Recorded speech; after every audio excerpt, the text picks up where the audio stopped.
Just into the gallery is this oil painting by Dora Holzhandler. We represented Dora for 7 or 8 years until her death in 2015. The oils come up very, very infrequently. This is the first oil we've had in 5 years. Wonderful in this magnificent frame. The subjects are 3 sisters bathing. This is going to be Porthmeer in St Ives, where Dora used to go on holiday with her 3 daughters, and this is undoubtedly her daughters. And Porthmeer, very famous for its rocks. There you see them. It's a wonderful painting.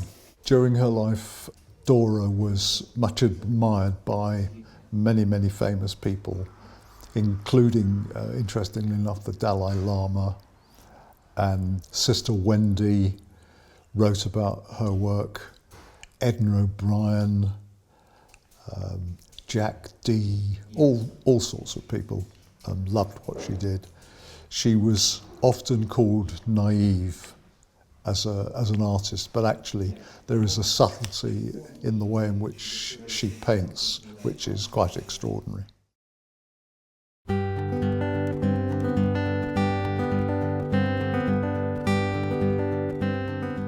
Welcome back to our impromptu exhibition of 101 prize pots by Jim Malone. We had a great start to the show last week, a really fantastic response to the walkthrough that we had here, and a number of really beautiful pots, including my favourite large Temmoku pot, have now found new homes. I thought today that we would look at Temmoku in particular because it's a glaze that I really love and it doesn't get the love that it deserves. It needs championing, I think. And there's also a really interesting history, a really interesting story behind it. And there's a number of pots in this exhibition with Temmoku glaze. So that's what we're going to be looking at today. I hope you enjoy. Temmoku is a Japanese word, but it's referring to a Chinese mountain, Tenmoku, Heaven's Eye Mountain. And it's also referring to a type of pot that was made in China in the Song dynasty. So we're looking at the late 900s, early 1000s AD.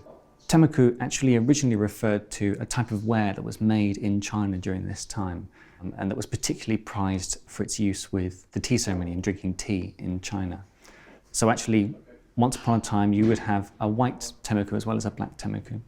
But today, it's really, the term is used for this beautiful, glossy black glaze that we're seeing on these pots in front of me. The secrets of Temmoku were brought back to Japan by Buddhist monks who went to China, who travelled to China to discover more about Zen Buddhism in the Chinese temples there around this mountain, and brought back with them not just tea leaves and the practice of ceremonial drinking of tea, but also Temmoku wares. The Japanese really loved this beautiful brown-black glaze on tea bowls. It's very simple, refined colour, beautifully complemented the bright green and the white of various different matcha teas which were used in the ceremony. So they brought numbers of these pots back with them and they became really very popular in Japan, and the height of taste in sort of elite Japanese society. The Temmoku glaze that these Chinese potters developed during that Song dynasty period is very, very rich in iron. That's what gives it this beautiful colour. The density of the metal in this glaze absorbs much of the light spectrum. That's why you get this wonderful black colour. What the Chinese potters also realised, though, is that because this is a glaze that's so rich in iron, that richness, that excess can be exploited for various techniques.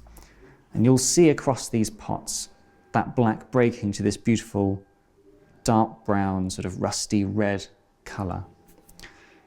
Temmoku is a very fluid glaze. The iron in it at high temperatures means it runs very easily. And it's partly that fluidity that helps with getting some of these different effects. On contours, on raised lips, and down vertical faces, as that glaze starts to sort of run and thin out, where it thins on these raised edges, on these raised surfaces, the glaze will cool to this beautiful brown colour. Managing that colour difference, that colour change, became a real art in Chinese pottery, as it is for a potter like Jim Malone today. It's very, he makes it look simple in these pots, but it's actually a very difficult balance to work with. It's dependent on a number of different variables: how thin the glaze is applied, how much iron there is in it, how long or how quickly it's been allowed to cool, can all affect that colour change from black to brown. But one particular thing that the Chinese potters realised was that this excess amount of iron could be really exploited for some very special techniques, some very special surface decoration in their pots. They realised that within the right atmospheric conditions, very particular atmospheric conditions in the kiln, the iron, the excess iron that's within this glaze, could be made to precipitate on the surface and create all kinds of beautiful, iridescent, streaky effects on the glaze surface. Now, they're very particular to a type of pottery that was hoarded by the Japanese, that was prized above almost everything else. And there are very, very few tea bowls left from that period still intact. But actually you can see a little of that effect on one of these Jim Malone pots. If I pick up this vase, you can see, as well as some of the areas where this black has started to break, if you look very carefully, there is a slight sheen, a kind of spotting across the surface of the glaze,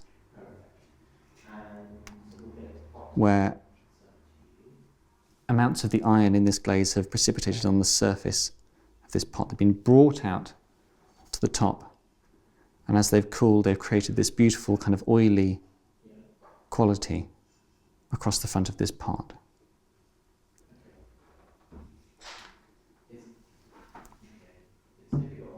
The different techniques that these Chinese potters practiced and perfected had various different names depending on the things that they thought they resembled. So we have in prized Chinese pots from this time things like hare's fur, partridge feathers, oil spotting. These were things that were hugely prized by the Japanese monks that brought back these tea bowls, introduced them to the connoisseurs, the growing connoisseurs of tea in Japanese society. And it meant that Temmoku was a very highly prized glaze at the time. Nowadays it seems to get less love, and I'm never quite sure why that is. I remember having a conversation with the late great Phil Rogers about this, who made a number of Temmoku pots. It's a colour that to me is so redolent of ceramics at its best. It's such a special kind of black that you don't really seem to get anywhere else. I have my suspicions for why maybe it's not quite so popular, why it goes through those sort of trends of and fashions of being popular and not. It's not a forgiving glaze to work with because it's so fluid, but also for the form underneath it. There's something about this glossy black colour which completely accentuates the form underneath. You can see the silhouette of a pot in Temmoku immediately. And if that form isn't quite right, that's immediately obvious. It makes, I think, for very bold pots. It's a glaze that's sort of known within the potting community as a potter's glaze. It's particularly prized by makers, and especially makers within this sort of tradition, for that wonderful deep black colour, but also its ability to sort of break to these different dark red colours as well. But another thing that I think really makes Temmoku work is the fact that it's a colour that is a wonderful complement to flowers in these vases. Black is a colour that you don't really get in the floral world, in the natural world. So it makes for a wonderful contrast. It sort of sets up the beautiful colour of a bloom that's been chosen for a vase. I think it's sort of beautifully emphasising the sculptural quality of these vases, and it really works in particular on some of these up here. You can see from a number of these different vases that Jim Malone, like those Chinese potters of old, has realised a number of different ways of manipulating, of getting the most out of that excess iron that's in the glaze. So you've got over here on this side some finger swiping decoration. That's where Jim has very quickly pulled his fingers through the glaze before it's dried on the pot over there. We've also got various different applied decorations. So we've got some sort of indented patterned marks here on these two little pots. We've got some pellets on this little sort of medieval baluster jug, and this beautiful jar, which is almost like a pagoda. It's got that kind of, that sort of oriental influence in some of the shapes here. One of my favourite decorative techniques that Jim uses, though, are the pours of different glazes that he uses. So over here on this flask behind my shoulder,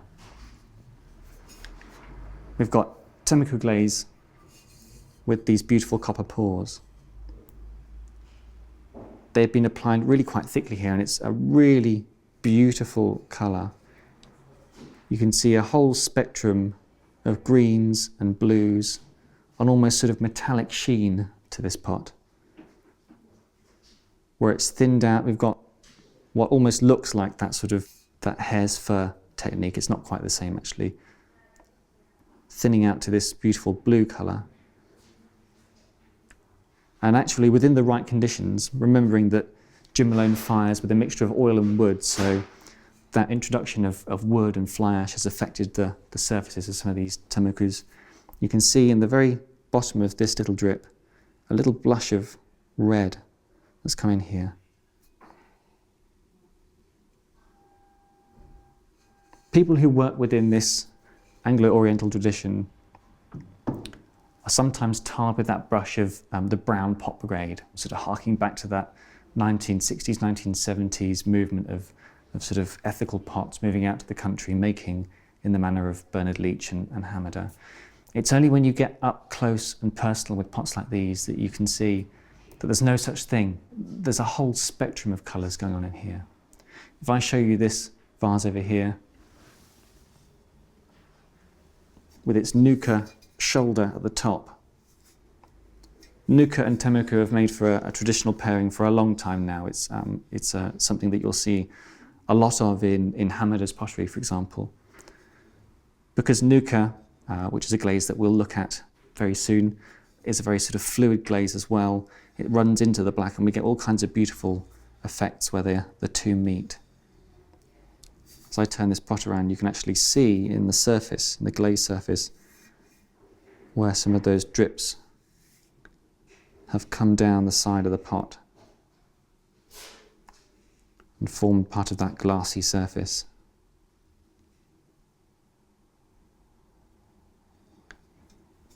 There's something about this lovely kind of rustic, oatmeal-y, olivey colour that complements this beautiful dark black very well.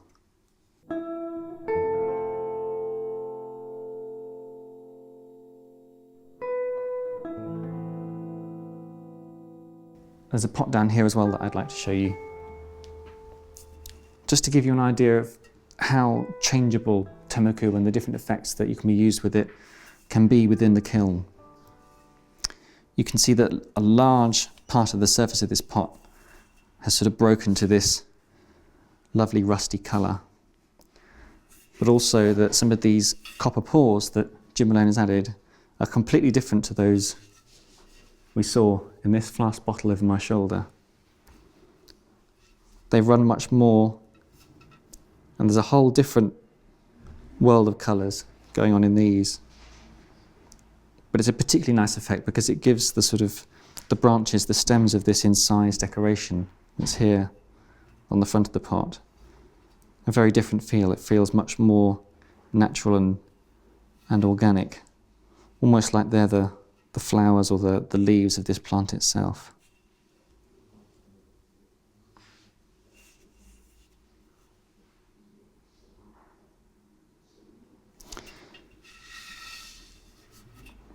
The actual rusty red colour in the surface of this Temmoku pot